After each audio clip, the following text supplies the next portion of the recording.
Just as you're about to pull apart the curtains, the petrified voice of the shop owner cries out once more. Sir, don't touch that. I told you it's off limits for the customers.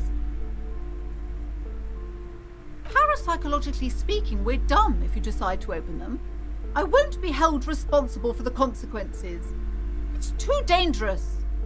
She looks away, mumbling. Why is everyone always messing with the curtains? Why can't they just buy books like normal people?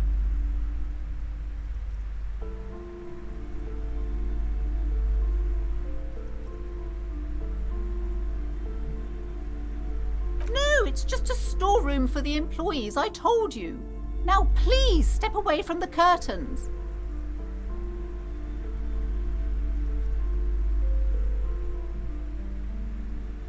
You do? My God, even more reasons not to mess with the curtains. Just step away, dear sir. Why? It's not like anyone was killed there. I am sorry, I don't mean to be so impolite. Just please don't go there. I can't allow that. You'll only make things worse and unleash the powers. No! Please just talk to me, officer. Come here and let's talk this through before you decide to do anything extreme. Talking is always good. Go see what she has to say. There is something mysterious about the curtains. Be careful. The curtains, tattered with age and covered in dust, hang before you, as if taunting you.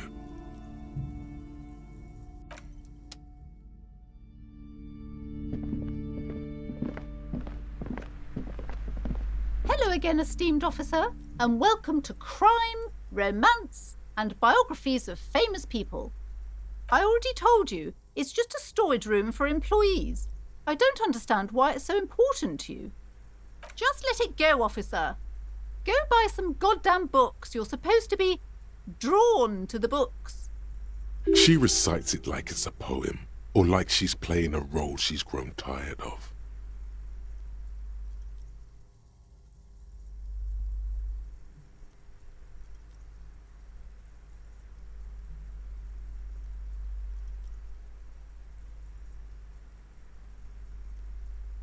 It's just for decoration. Okay, fine. It's because this place is cursed. Just like Annette said, they don't call it the doomed commercial area for nothing. Are you happy now, officer? Happy that you've ruined everything? Host of hosts, she prays. Guard me and my honest business venture from the curse that lurks behind the curtains. Take it easy. You've broken her resistance. Pushing her further will gain nothing.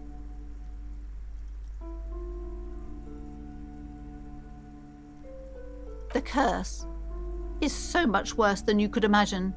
It's a disease, eating at the very foundation.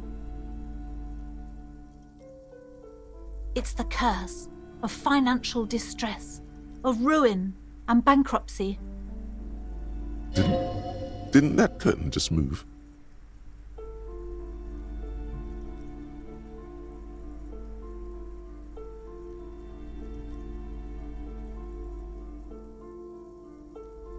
It's not just that, officer.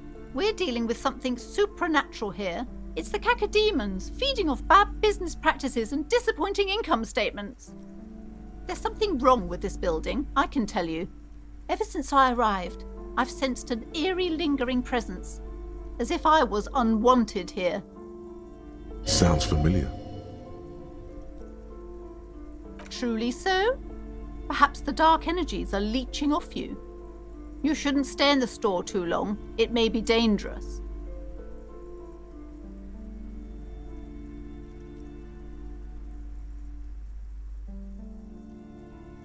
Yes, I've contacted numerous parapsychologists and even a pair of Simonese mediators. They provided me with the wards. The wards help to keep the doom at bay and protect us against the darkness that lies further in the building, even though now I fear it's not enough.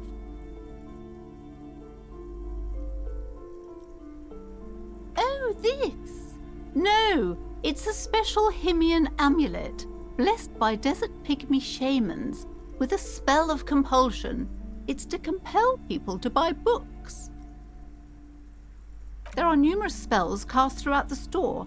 I had the books anointed with a different inducement spell, for example. It's guaranteed to boost sales 15%. Desert pygmy shamans. That sounds like a rather questionable way to describe a group of people.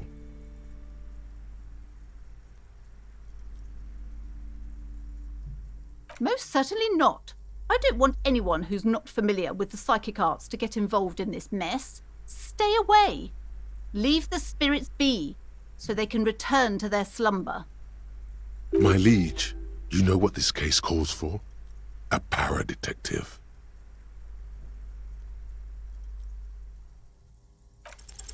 Slither up to her, you silver-tongued fiend. Show her what world-class perfidy looks like.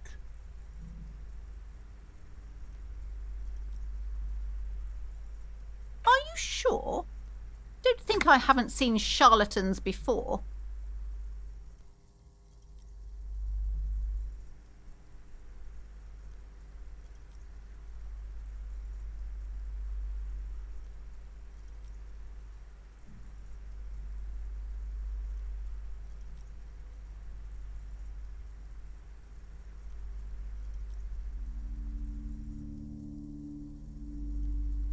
You're no para-detective. You look nothing like one. And you're clearly a drinker. Pardon me for being so blunt, but... You look like one. The lieutenant keeps his usual stony calm. He silently picks out his notebook.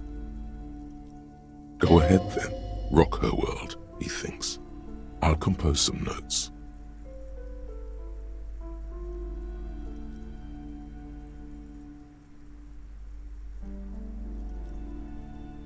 How do you know all this?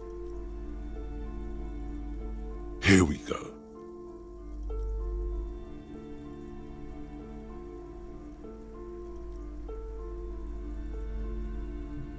I should have realized.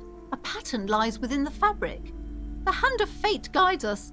Our meeting couldn't have been mere chance. Perhaps you truly are the one to deliver this woman from the doom. But I am not the only one at risk. I have to think of my daughter. You are certain you can help us? Keep us safe? I can't allow any collateral damage to hit us.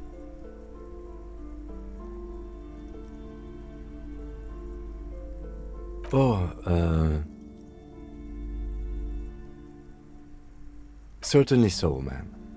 I can assure you my partner is eminent in this particular field. If you promise, good officer, then you might be our last hope. Do you swear it? Thank you, sir. There's one more thing I haven't told you about yet. The entity.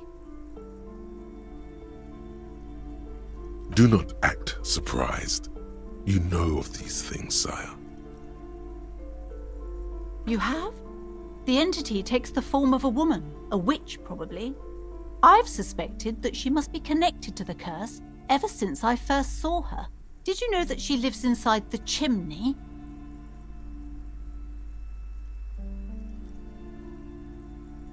Yes, that chimney is part of the building's central furnace, and it's enormous. She has barricaded herself behind some metal security curtains. God knows what she's doing there. Some unnatural magic, I assume. You should go find the entity and ask what happened to all the companies in the building. What is the source of this curse? Here's the key to the warded door behind the curtains. Take it. Oh, and please do return to me after you've looked round. I'm quite anxious to know what she has to say about the curse. What you discover in there. Unbelievable darkness and ruin.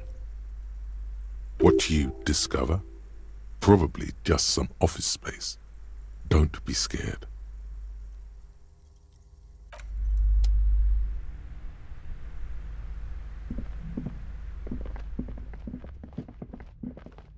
You see a set of tattered curtains blocking the way to another room. A strange cage-like trinket dangles from the curtains. You see a dimly lit room full of dusty furniture and trash. A doorway stands in the back, covered in dozens of scary little Seminese wards, your shadow looming over it like an omen. Oh!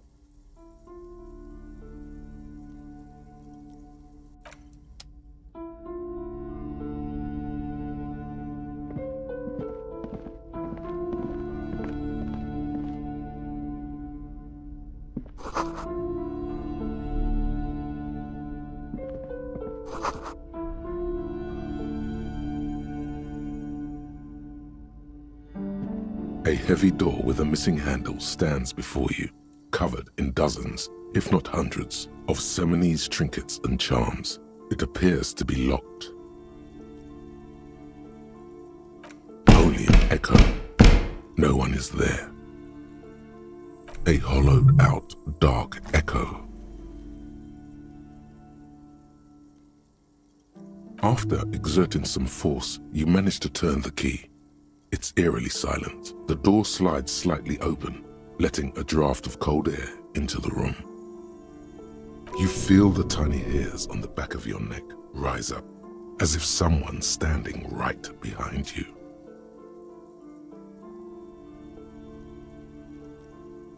Outside, the wind howls in from across the bay.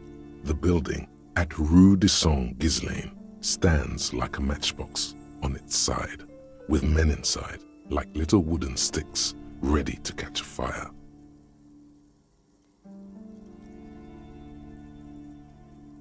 A panicking woman squeezes the pendant around her neck until it leaves a mark inside her palm. A man, a few meters away, stands frozen with a key in his hand. Somewhere inside, a spider is spinning its web. Detective, you're the one in charge.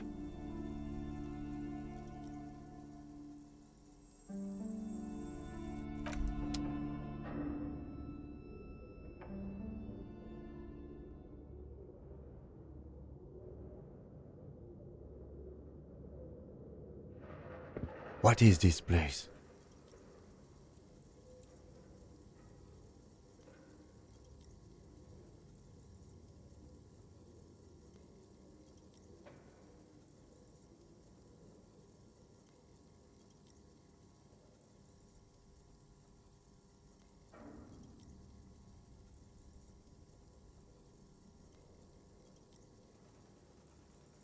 No, it's a gym, though it looks like no one's been here in ages.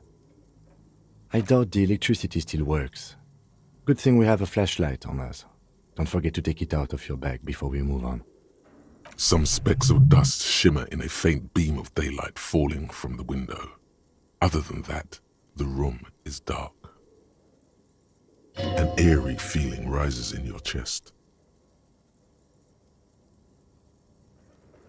Yes, because it's closed. No need to look for supernatural explanations where a banal one will do. Now let's move on, shall we?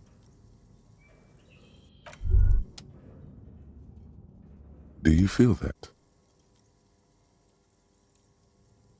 Of course you do.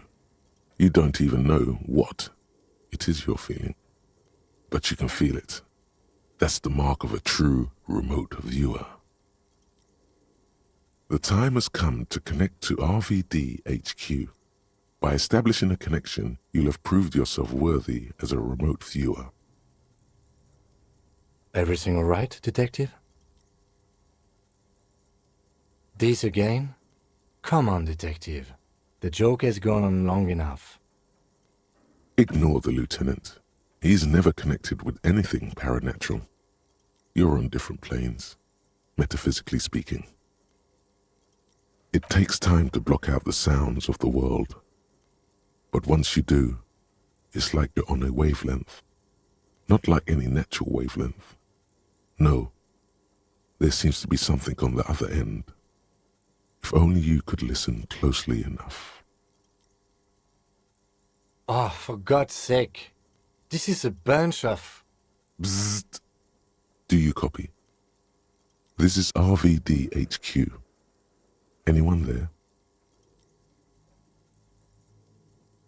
Can it be? We haven't heard that name in ages. Welcome to the RVD, Firewalker. Bzzzt. You are a special man, and definitely not imagining it.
A barbell lies on the floor.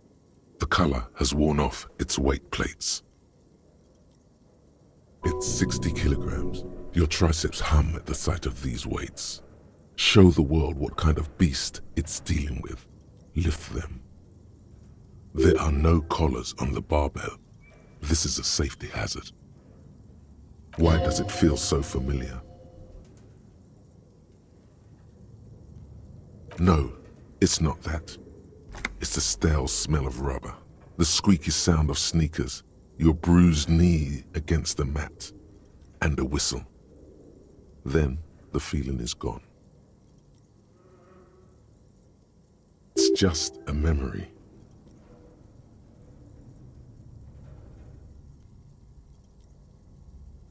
You're right. The weight may fall off. Better not touch it then.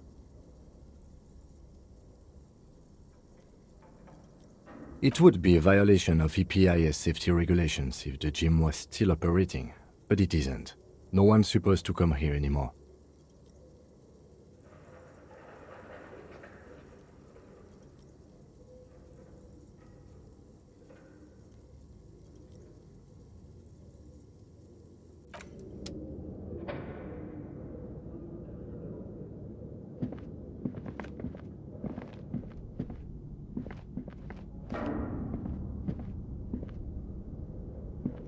It's dark.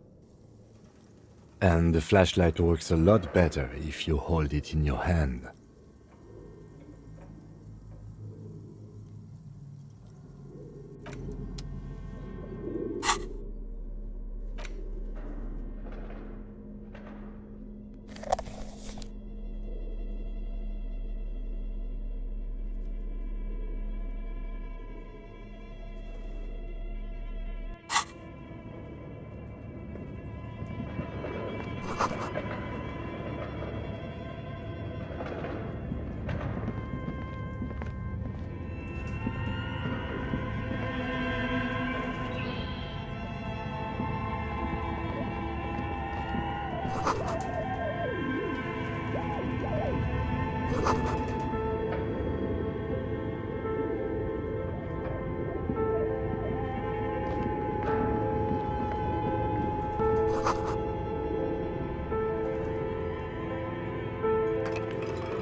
Your flashlight slides over an old green chalkboard covered in scribbles, sketches, and schemes like some ancient cave mural. Some of the writing has faded with age, but you can still make out sections here and there. Photos and drawings have been pinned to the board. These lithe, pointy-eared creatures appear to be different types of welkins. You make out autumnal candle welkins casting wax-based magic. Translucent welkins with organs shining under their skin, and even ether welkins hailing from the vast emptiness of sidereal space. Who are all those creatures? Fantasies of a tortured, feverish mind? You should adopt one of those welkins as your persona.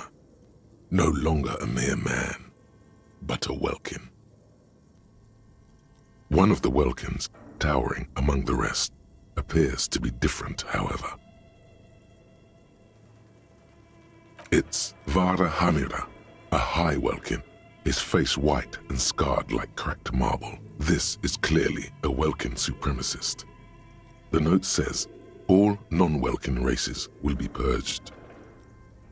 The Haldor, the Twarg, the humans, and even headless men, all of them, purged. Imagine a world filled only with welkin, green welkin, dread welkin, and the high welkin to rule them all. An inordinate amount of time has gone into drawing these little welkin creatures.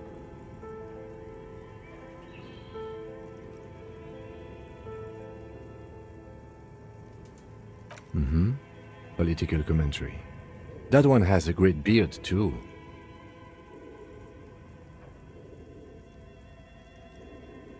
Some people really like building a world, I think, even if it's just for a game.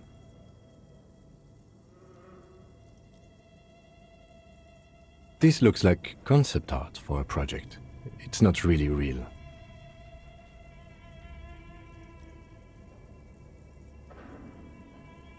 Just look at those details. So much effort. And for what? All gone. The photo collage depicts barren, icy landscapes wrapped in perpetual night. You see permafrost and glacial landforms, dead trees grown in under the snow. Entire oceans have been frozen from shore to shore. There are pictures of settlements on dried up riverbeds, abandoned in a storm. Animal corpses in the dark, carcasses and bones. You see primitive oil rigs built into glaciers, boreal dvorg, yurts under the snow, great mammoth-like beasts of burden. A pinned postcard reads, "The heat death scenario. A desperate fight for geothermal energy engulfs the world as Wirral becomes untethered from its sun, drifting through the universe."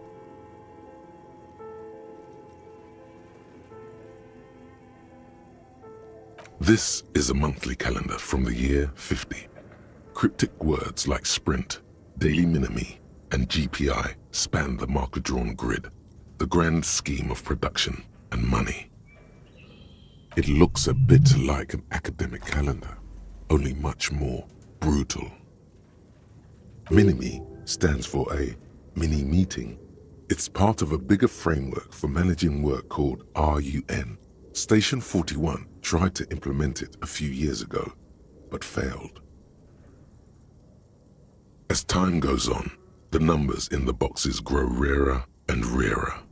The board becomes an empty snowfield in the final days. Only failure and regret dwell in this region. Looks like they didn't make it. A note in the bottom left corner of the chalkboard says, "See the prod schedule filament for details."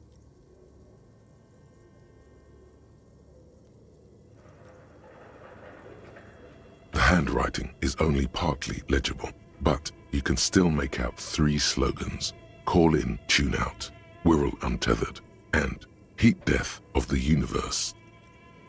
The full text reads, "Heat death of the universe is the new black." Another note says, "The biggest advancement in role-playing systems since the 30s. Outside, a cold wind wraps the building in its bosom. Snowflakes in the wind. An old woman passes what the locals call the doomed commercial area. She tries hard not to look at the bookstore windows. It's unwise.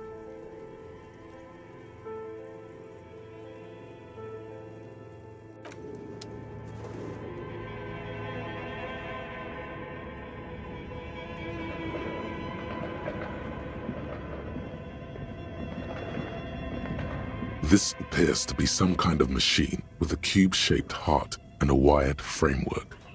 The keyboard has a rectangular on-off button. A piece of paper still hangs from the printer. A radio computer. Just sitting here without anyone inside. We have one of these down at the station, but I never really learned how to use it.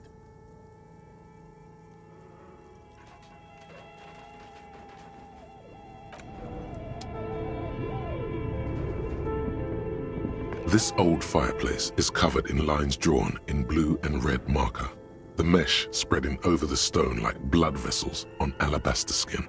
It looks ghostly and strangely ancient. A diagram for summoning some time-forgotten being. The symbols seem very esoteric. The whole thing resembles Kadran mosaic tiles. Very pedantic. History classes, students with their textbooks open, studying the roots of our civilization. Those aquarelle blue tiles looked beautiful in the sun.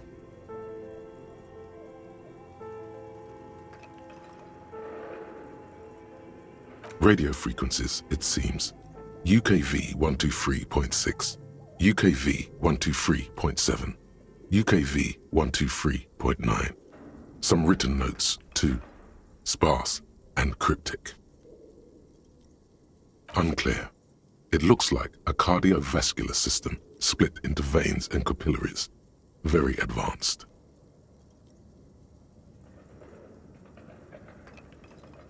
You think so?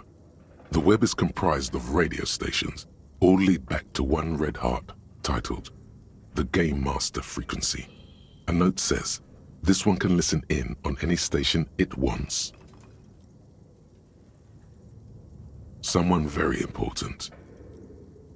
The leader of a massive on-air game built by these people. A conductor for the hundreds of story threads that pass through the Game Master's frequency. Whoever decides to call in to a call-in station, it looks like. A list of names under the stations suggests people across 6 Isolas would be playing. Muindi, Insulinda, Kotla, Grad, Samara, and even Il Mara. All of this is gone, left unrealized. There's no way a little basement studio working here could pull anything like this off. My God, it's as if the less money they had, the more ambitious their project became. The schedule. I know doom when I see it. The company was running out of funding.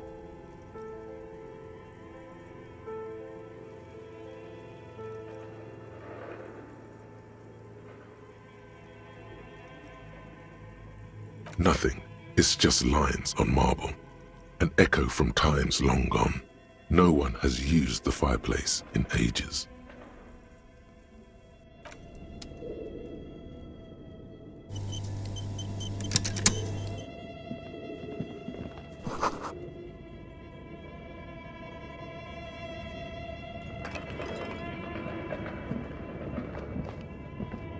The dusty radio computer sleeps on its wired frame, forgotten and unused.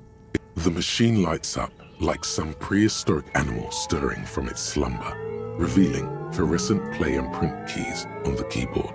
The hatch on the machine's central compartment is wide open. It's empty like a beehive without its brood. Some cables have been left dangling, disconnected. The filament you have would fit perfectly inside the compartment.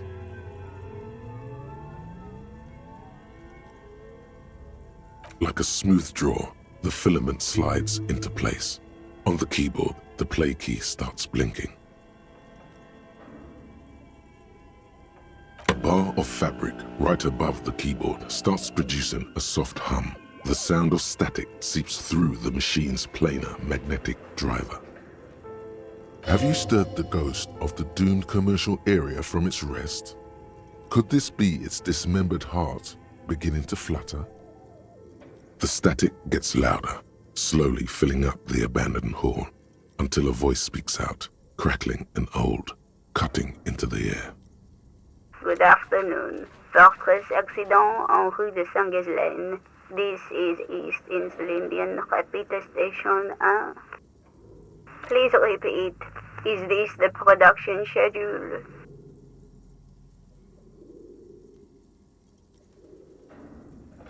The filament you have inserted into the reader. Yes. Is that the production schedule? Good. Please repeat the password. Password?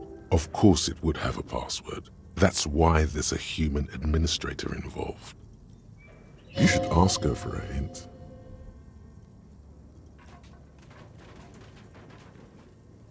No. A hint system is not part of the protocol for repeater stations.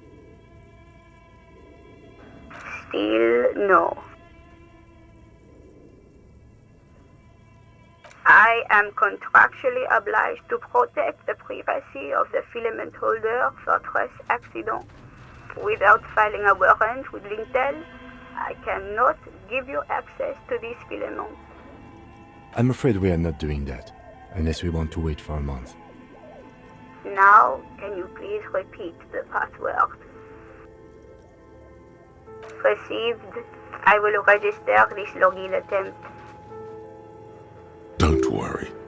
Passwords have a way of turning up sooner or later. Fortress accident. Is there anything else I can do for you today? Fortress Accident is the company on whose name the terminal you are currently using has been registered to. One moment. Fortress Accident SCA produces revolutionary interactive call-in radio games. That's what the catalog says. That's not bad.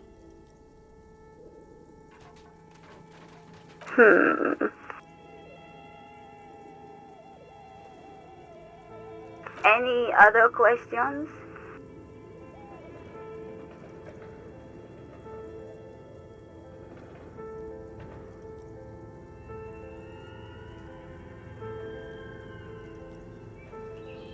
Yes, I am alive. I am 74 years old and my name is Yvonne. She repeats passwords. Programming people are all paranoid.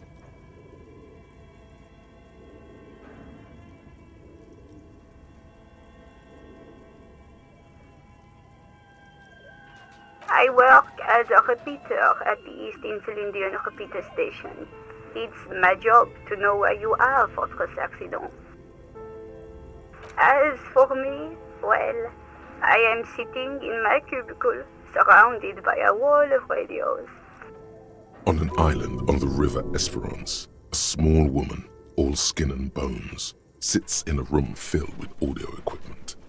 Thousands of tiny lights are reflected back from her prescription lenses, like stars in the dark. Doesn't it get lonely, sitting there all by herself? Lonely? Why would it get lonely? I get to talk to people all day. That's why she does this. Now, please tell me if there's anything else I can do, Fortress Accident. Thank you, and goodbye. Tiles on the cube are still smoldering, casting the framework in a soft glow. Fluorescent play and print keys shine on the keyboard. Nothing happens.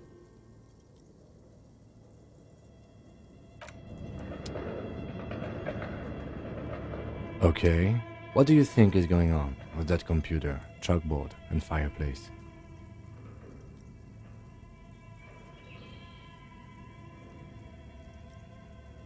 No, that's not it. I think it looks like one of those popular pen and paper role-playing games, only these people were trying to automate it, make it work on radio computers. Utter madness, he thinks, as a compliment.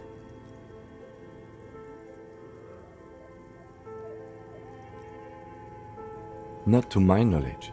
They make automated games in Graz, Messina, Königstein. You know, places with industry. Not in Revachol West, among the ruins. But I don't think anyone has attempted to create an inter-isolary game before. We just don't have the technology. Through call-in stations, none of the players have to be physically present. Anyone in the world can participate in the game, as long as they have a two-way radio. Then there's the game master frequency that listens in on the smaller call-in stations. I think that was supposed to coordinate the stories, functioning as a master of ceremonies of sorts.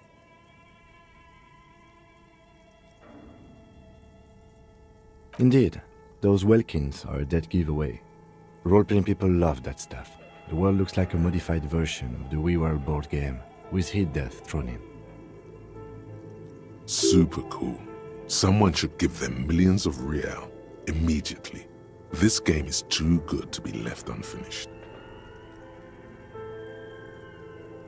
No idea. They stopped filling out the schedule on the chalkboard. Indeed, it's ambitious and untethered from reality, but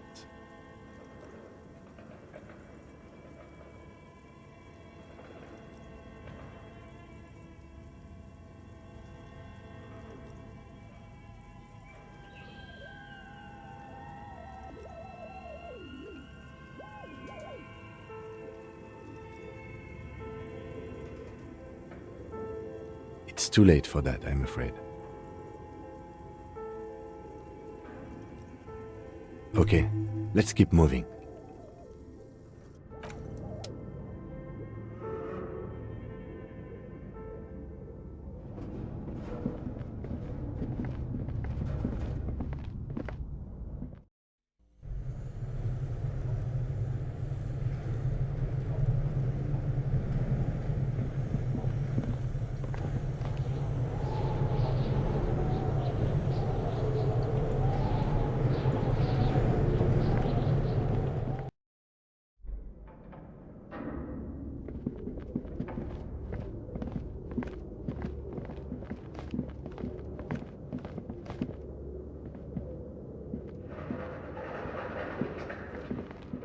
iron safety curtain curves before your eyes, folded like a bellows.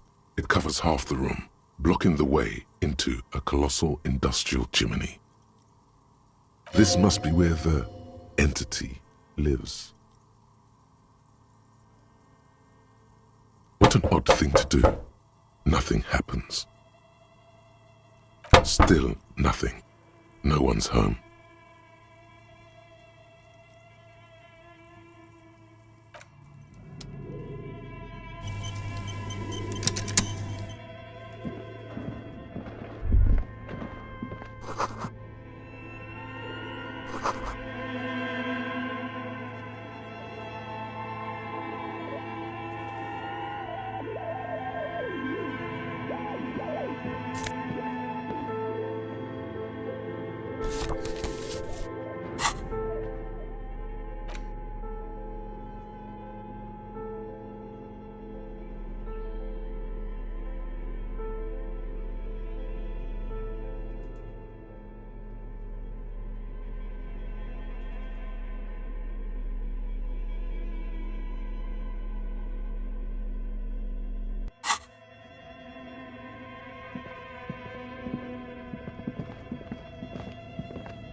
You see a terrifying ice bear with a strange compartment in its belly.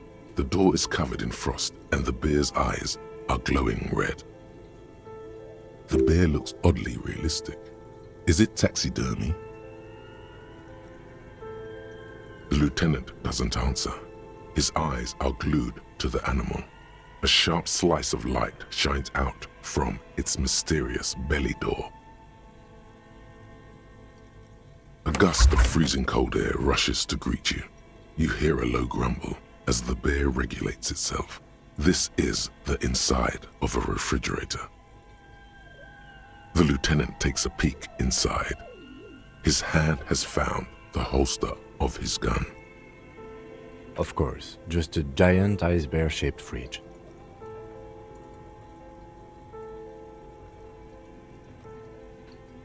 Let's take a look inside. The shelves are empty. All you see are crumpled ice cream wrappers with the brand name, Revachol Ice City. A handwritten note has been attached to the door. The fridge is huge.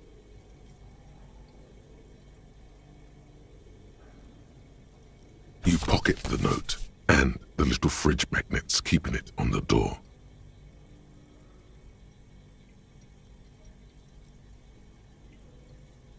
A friendly cartoon bear smiles back at you from a glossy cellophane wrapper.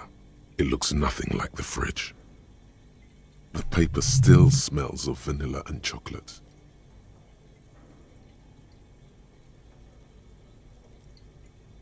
Good question. It looks like an ice cream fridge.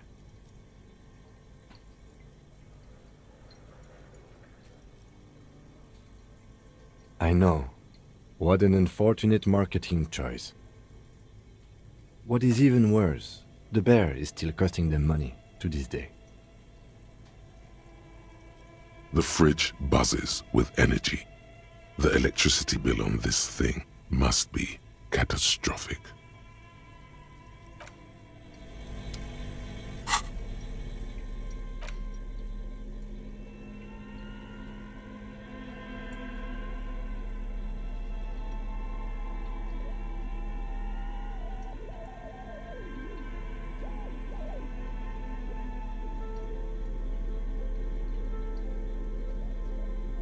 The note is written with a blue pencil on a piece of lined office paper. The kitchen magnets have left spots on its surface.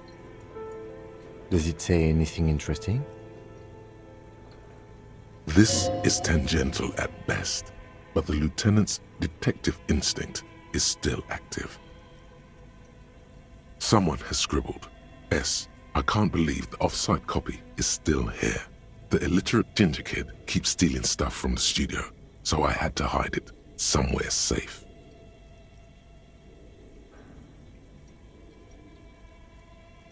You'll find the filament memory with the offsite copy in the frozen ice cream maker. Please take it home, ASAP. It's important. I'd do it myself if I lived in a civilized place with a freezer. Take care, Suliswaf.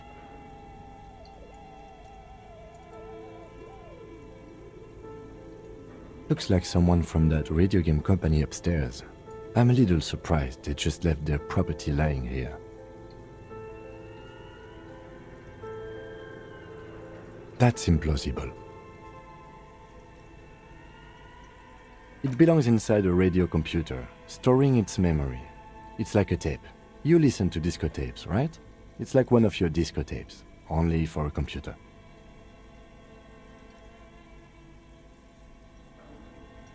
Really? You don't have a single guess?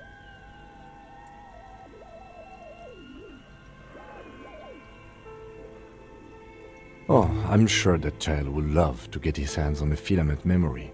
Even if he doesn't know what to do with it, he'd probably try to pawn it for speed, based on our encounter.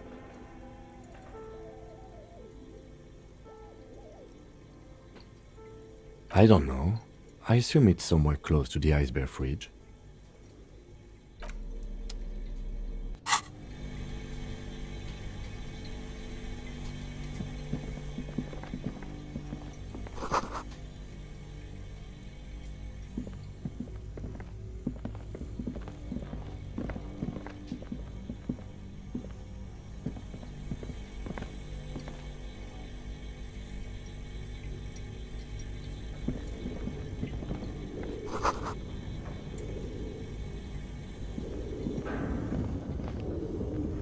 A thick layer of coal dust covers the furnace, coloring it pitch black.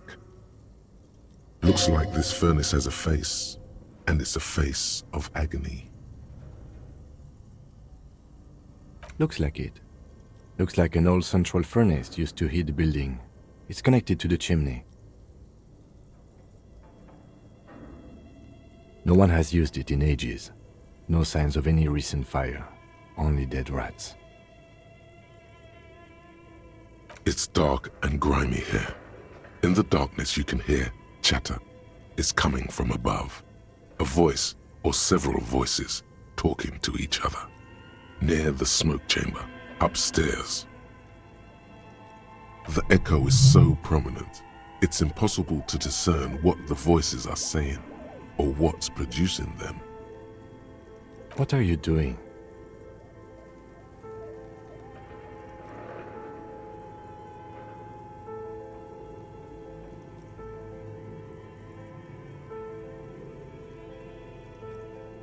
Wait, really? Maybe it's coming from behind those safety curtains we saw upstairs.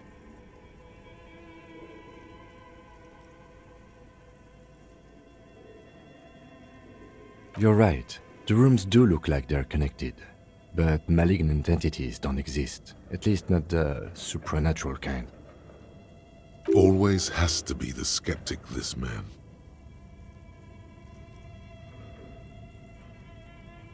A lush layer of coal now covers your skin, sinking into the wrinkles. Your hands look ancient. You feel the spirit of Ramut Karzai, ancient hero of Grad, pulsing through you. All that's left is to cover your face in war paint. 3 dangerous stripes appear onto your cheeks, telling stories of your wild soul. What are you doing? Please wipe your face clean, officer. No, you're a proud warrior. Keep it. These 3 stripes give you strength in this dangerous realm. It would be foolish to remove them.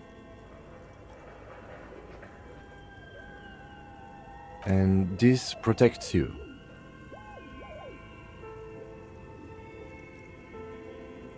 Okay, sure. Go ahead.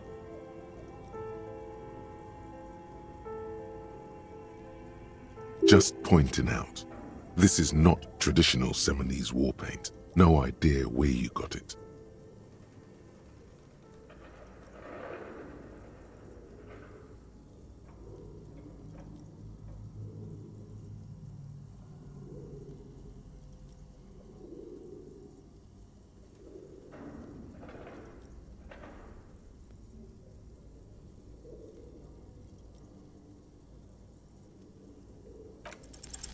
Muster all your strength and yell. Your dehydrated, hungover throat can produce little more than a dry croak. A lifetime of smoking and drinking will do that to you.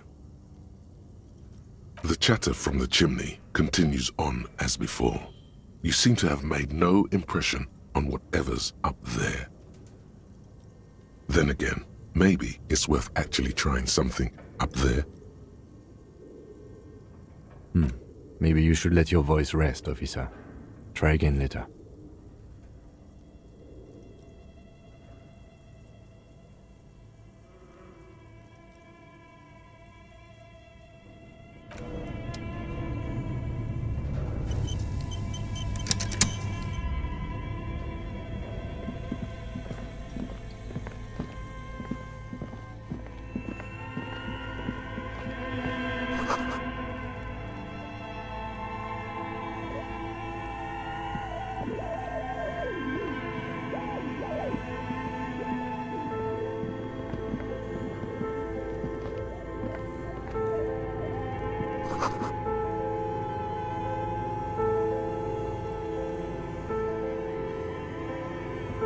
A few bricks have fallen off, revealing a compartment behind the wall. It's too dark to see in. Seems like an old bunker from the revolutionary period. Look at all those rifles. Must be an old weapons cache. There is, yes. And there also appears to be something inside the hole. Interesting. Do you want to take a look? Your hand reaches deep into darkness and spiderwebs. Rummaging around, you find rusty rifles hidden away. Are these any good? Most of them are rusty and inoperable, like the rest, but one catches your eye. A bolt-action model with a fine wood stock, in better cosmetic order than the others. That's a rare sight. Seems to no longer be functional, but still a beautiful thing in its own way.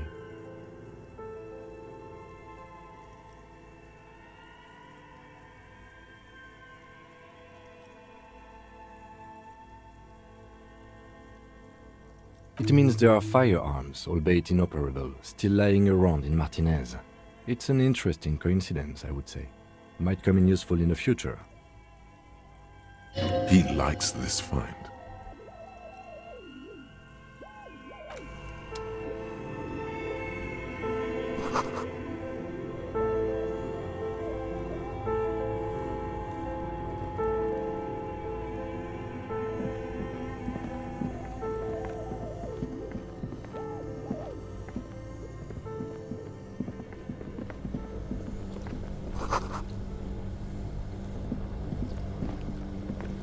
This orange machine is buzzing like an old submarine. It has a hand-cranked ice cream churner on top and an electric freezer that appears to be frozen shut.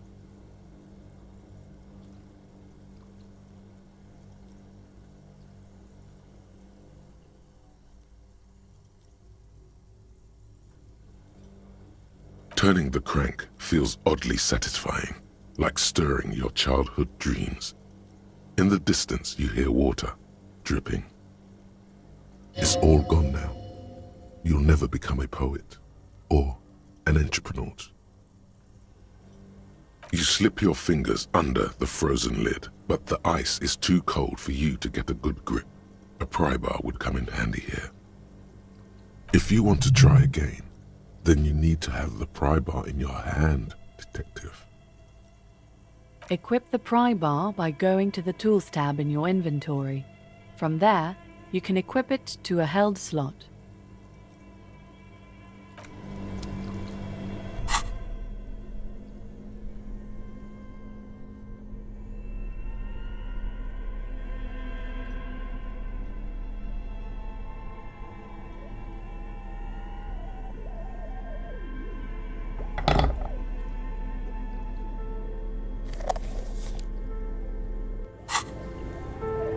This orange machine is buzzing like an old submarine. It has a hand-cranked ice cream churner on top and an electric freezer that appears to be frozen shut.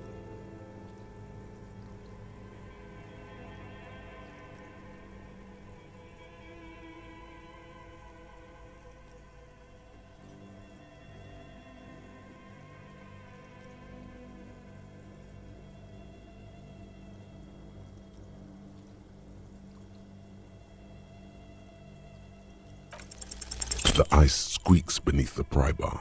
You think you've got the bar jammed in there pretty well, but the lid simply won't budge. You see the pry bar's metal handle bending right before your very eyes. Yeah, well, that's a good pry bar. I'm not criticizing it, but this ice cream maker is frozen shut. It takes an advanced tool to get it open. I have no idea, officer. This ice cream maker isn't important enough to requisition a special tool. Sooner or later, you will stumble upon a tool mighty enough. Then we will know what's in this mysterious ice cream maker.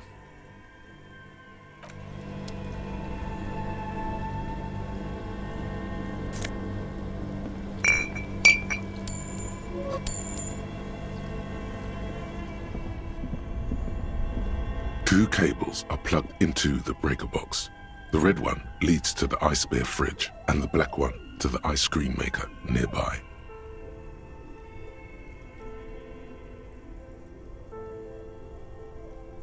An electric sizzle. The room is slightly quieter now. Something close to you dies with a soft electric purr. Why did you do that?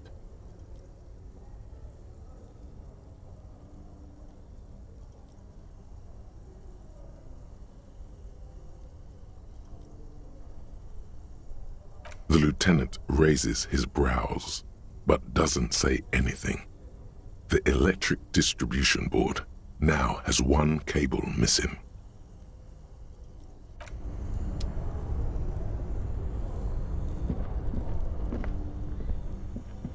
This orange machine is dead still.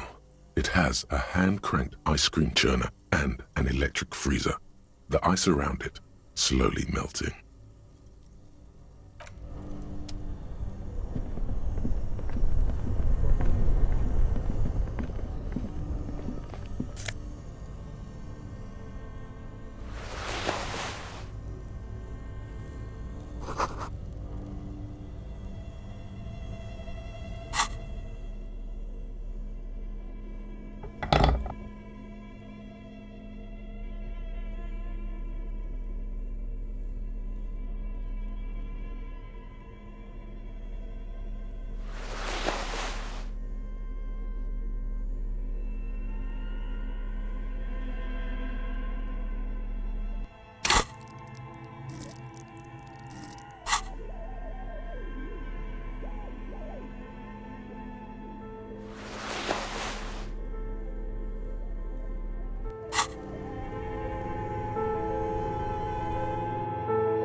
A thick layer of coal dust covers the furnace, coloring it pitch black.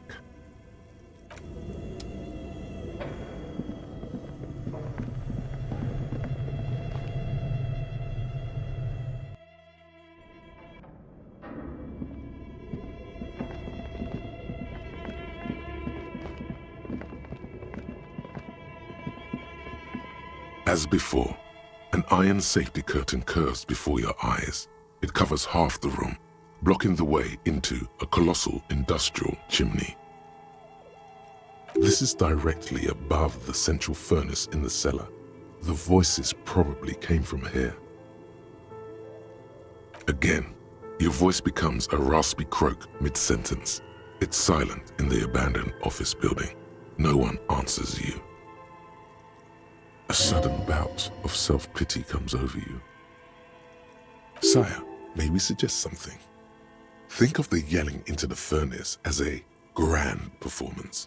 Use your chest voice, not your head voice. Sing from the diaphragm. Perhaps it's not such a bad idea. Try it again, son.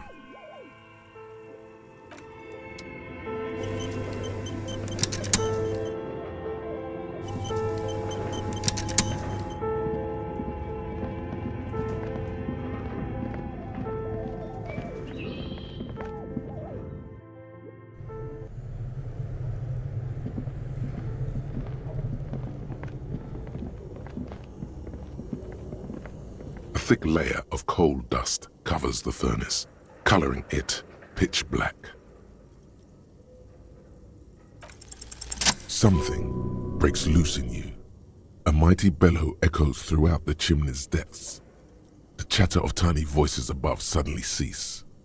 Then, Hello? you've awakened the entity. Hello? Did you say anything? I can't hear you. Please come upstairs. There's a safety curtain on the second floor. I'll open it. You hear a low rumble upstairs, the sound of a curtain being pulled aside. After you, officer.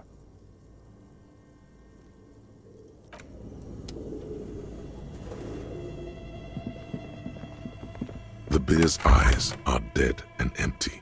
Ice inside the fridge slowly melting. The power has been cut off.